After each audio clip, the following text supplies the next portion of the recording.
So, does the audio sound okay now? Testing, 1, 2, 3. Okay, great.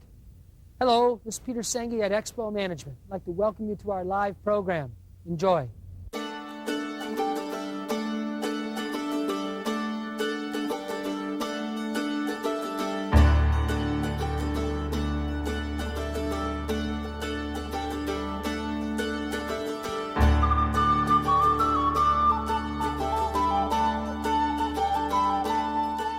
As organizations around the world struggle with what it means to compete in an increasingly brutal global context, it's really easy to think that you need to give up your soul in order to be competitive.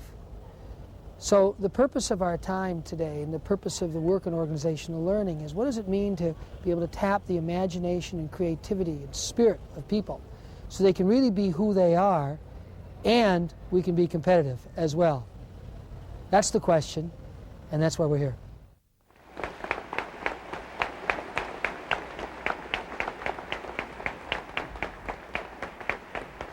Good morning, everyone. It's nice to see you all this morning. I have really two goals today.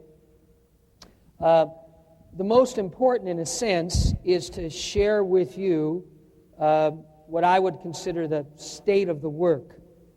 What is the state today of this interest that has been developing for really over 20 years in what does it mean to create environments of real learning, generative learning, ongoing, profound change in any work setting. And secondly, to do that in a way that isn't just up here, that isn't just ideas. My intent this morning is not to present ideas that you try to go home and implement. Because that is not my experience of how learning occurs.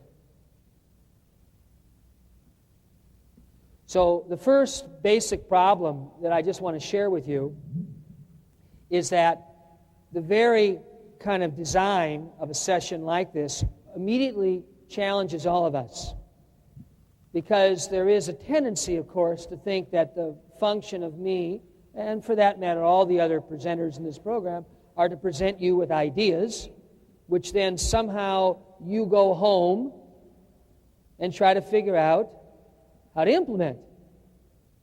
You know, it would be a lot like, imagine that you're 2 or 3 or 4 years old, you're a young child, and you really want to learn to ride a bicycle. So all the children come together in a big room, and they listen to somebody talk to them about the principles of gyroscopic motion. Right?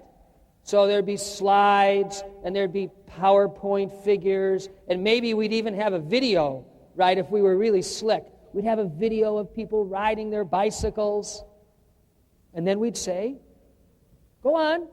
You now have all the theory. All you need to do is implement it. Right? Of course, that's not how any of us learn to ride bicycles.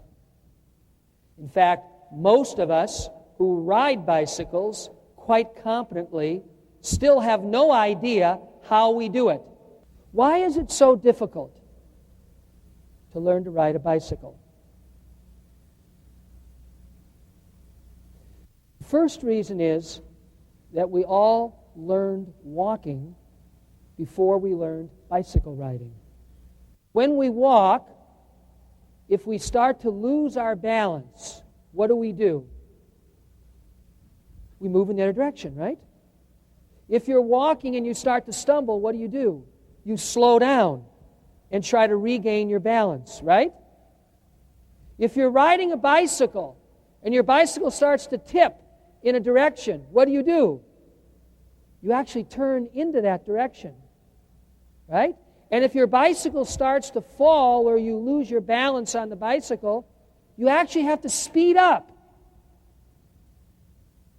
It's totally crazy from the standpoint of walking.